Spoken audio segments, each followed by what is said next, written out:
Time news T V کے ناظرین کو اہم اور بہت بڑی خبر سے آگاہ کرتے چلیں۔ ملک میں جعلی کرنسی کی روک تھام کے لیے پلاسٹک کرنسی لانے کا منصوبہ تیار کر لیا ہے۔ 50، 100، 500 اور 1000 روپے کے جدید فیچر کے پلاسٹک نوٹ لائے جائیں گے۔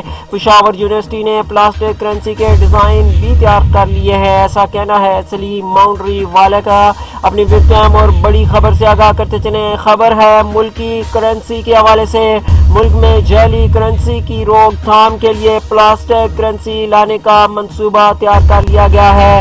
50، 100، 500 اور 1000 روپے کے جدید فیچر کے پلاسٹک نوٹ لائے جائیں گے۔ پشاور یونیورسٹی نے پلاسٹک کرنسی کے ڈیزائن بھی تیار کر لیے ہیں، ایسا کہنا ہے سلیم ماؤنڈری والے کا۔ اپنے اہم اور بڑی خبر سے آگاہ کرتے چلے۔ نئے پلاسٹک نوٹ کا سب سے بڑا فائدہ یہ ہوگا کہ نوٹ جعلی تیار نہیں کیے جا سکیں گے۔ اسٹینڈنگ کمیٹی بارہا مرتبہ جعلی کرنسی کی روک تھام کے لیے اقدامات اٹھانے پر زور دیتی رہی ہے۔ اگر یہ نوٹ حکومت پاکستان نے منظور کر لیا تو جلد نافذ العمل بھی ہوگا۔ اپنی اہم اور بڑی خبر سے آگاہ کرتے چلیں۔ ملکی کرنسی کے حوالے سے اہم اور تازہ خبر ہے۔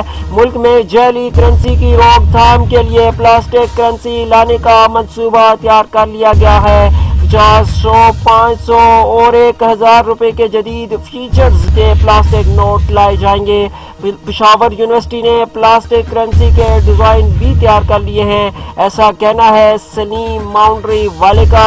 اس سے پہلے کسٹمر کی سب سے زیادہ شکایت تھی، پاکستانی عوام کی سب سے زیادہ یہ شکایت تھی کہ پاکستان کے اندر مارکیٹ میں جعلی نوٹ گردش کرتے ہیں، تو اس حوالے سے یہ خبر انتہائی اہمیت کی عمل ہے۔ نئے پلاسٹک نوٹ کا بڑا فائدہ یہ ہوگا کہ نوٹ جعلی تیار نہیں کیے جا سکیں گے۔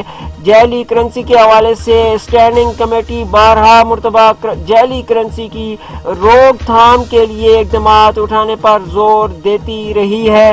اگر یہ نوٹ منظور ہو جائیں، یہ نوٹ اگر حکومت پاکستان منظور کر لیتی ہے تو جلد نافذ العمل بھی ہوگا۔